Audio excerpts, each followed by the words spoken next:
Welcome to my YouTube channel brilliant academic and competitive classes. तो आज हम पढ़ाने वाले हैं कक्षा 9 की गणित। तो शुरू करते हैं प्रश्नावली 1.1। पहला प्रश्न है, क्या शून्य एक परिमेय संख्या है? क्या इसे आप p/q के रूप में लिख सकते हैं, जहां p और q पूर्णांक हैं और q नॉट इक्वल टू 0। तो देखिए,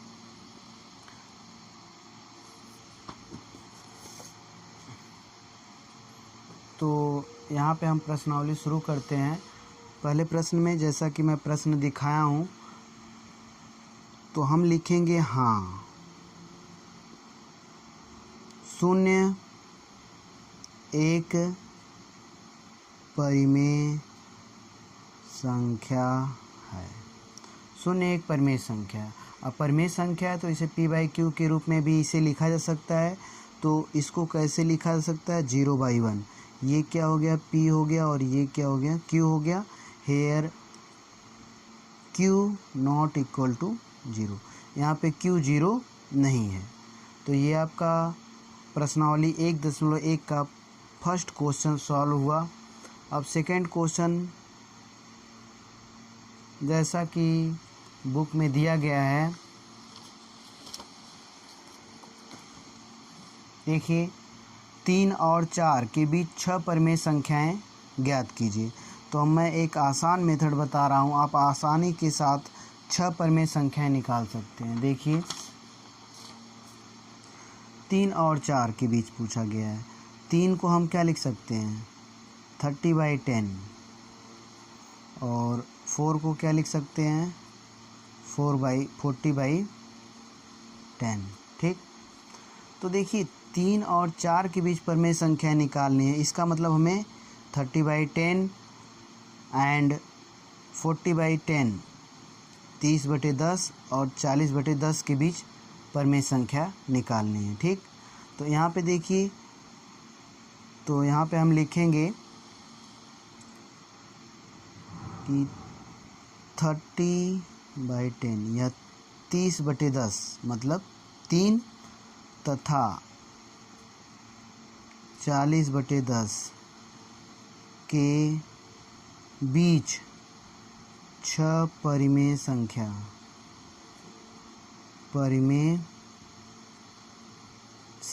ठीक। तो यहाँ पे आप इतना आसानी के साथ निकाल सकते हैं। पहली संख्या क्या हो जाएगी? 31/10, और दूसरी हो जाएगी 32/10, और तीसरी हो जाएगी 33/10, और चौथी हो जाएगी 34/10, फिर इसी तरह 35/10, और यहाँ पे 36/10। ये आपकी 6 परिमेय संख्या हो गई। तो इस प्रकार हमारा दूसरा प्रश्न सॉल्व हुआ। ठीक। तो आइए अब तीसरे प्रश्न को देखते हैं। 3/5 और 4/5 के बीच 5 परिमेय संख्याएं ज्ञात करनी है। तो देखिए, यहाँ से हमको 3/5 के बीच और 4/5 के बीच अनंत परिमेय संख्याएं, लाखों करोड़ों परिमेय संख्याएं हो सकती हैं। ठीक। लेकिन हमें उसमें से केवल 5 परिमेय संख्याएं निकालनी है। तो इसको हम चेंज कर लेते हैं। ठीक। 3/5 को हम क्या लिख सकते हैं? 30/5 और 50। तो इसको हम 3/5 को 30/50 भी लिख सकते हैं। तो यहाँ पे लिख लीजिए। पहले यहाँ पे लिखेंगे 3/5 इक्वल टू 30/50, 30/50 लिख सकते हैं हम। और 4/5 को हम 40/50 या तो 40/50 कह लें। अब इसके बीच हमें 5 परिमेय संख्या निकालनी है। तो 30/50 तथा 40/50 के बीच 5 परिमेय संख्या। तो देखिए, कौन कौन सी होगी? 30/50 और 40/50 के बीच की संख्याएं वही संख्याएं होंगी जो 3/5 और 4/5 के बीच होगी। ठीक, तो यहाँ पे हम लिख सकते हैं कि 31/50 और 32/50, 33/50 और 34/50, 35/50। तो ये 5 परमेय संख्याएं हो गई जो कि 3/5 और 4/5 के बीच है, क्योंकि 3/5 को ही हम 30/50 कहते हैं, 4/5 को ही हम 40/50 कह सकते हैं। तो 3/5 और 4/5 के बीच जो भी परमेय संख्याएं होंगी वो 31/50, 32/50, 33/50, 34/50 और 35/50 होगी। ये काफ़ी आसान मेथड है और बच्चे इसे आसानी से कर सकते हैं। तो अब चौथे प्रश्न पे देखते हैं।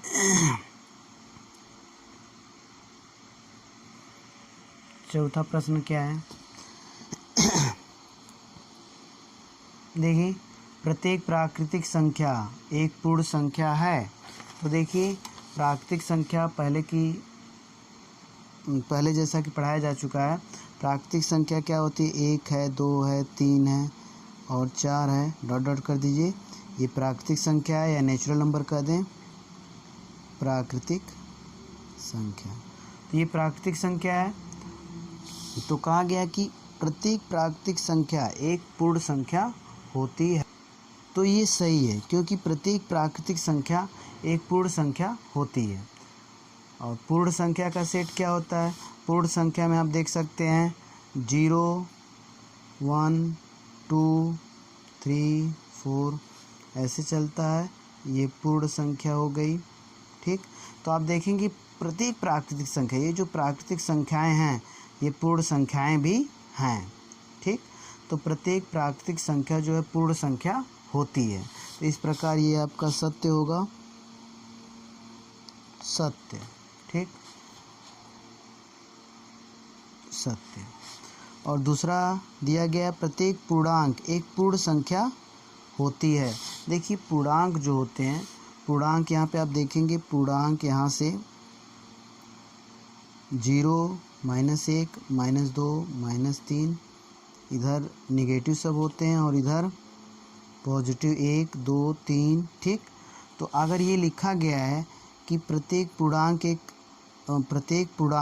पूर्ण संख्या होती है, तो प्रत्येक पूर्णांक पूर्ण संख्या नहीं होती है, क्योंकि -1, -2, -3 ये तो पूर्णांक है लेकिन पूर्ण संख्या नहीं है। पूर्ण संख्या आपकी यहाँ से शुरू होती है, ये पूर्ण संख्या है।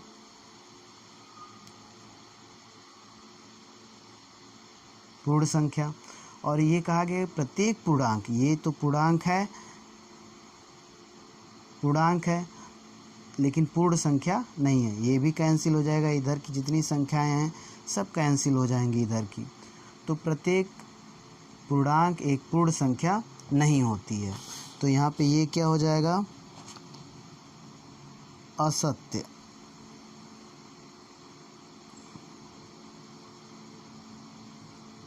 ठीक, प्रत्येक पूर्णांक एक पूर्ण संख्या होती है, ये कहा गया है, जो कि क्या है? असत्य है। प्रत्येक परमेय संख्या एक पूर्ण संख्या होती है, ये भी असत्य है। देखिए, असत्य कैसे होगा? प्रत्येक परमेय संख्या एक पूर्ण संख्या होती है। तो परमेय संख्या देखिए 1/2 परमेय संख्या है, लेकिन ये पूर्णांक नहीं है। ये पूर्णांक नहीं है क्योंकि 1/2 परमेय संख्या है लेकिन पूर्णांक नहीं है। तो और ऐसे कितने और बहुत से ऐसे परमेय संख्याएं हैं जो कि पूर्णांक नहीं होती हैं। तो ये आपका क्या हो गया? असत्य। ठीक, तो इस प्रकार आपका प्रश्नावली 1.1 समाप्त हुआ। तो आशा करते हैं वीडियो पसंद आई होगी। तो यदि वीडियो पसंद आए तो लाइक शेयर सब्सक्राइब करें। Thank you for watching my videos.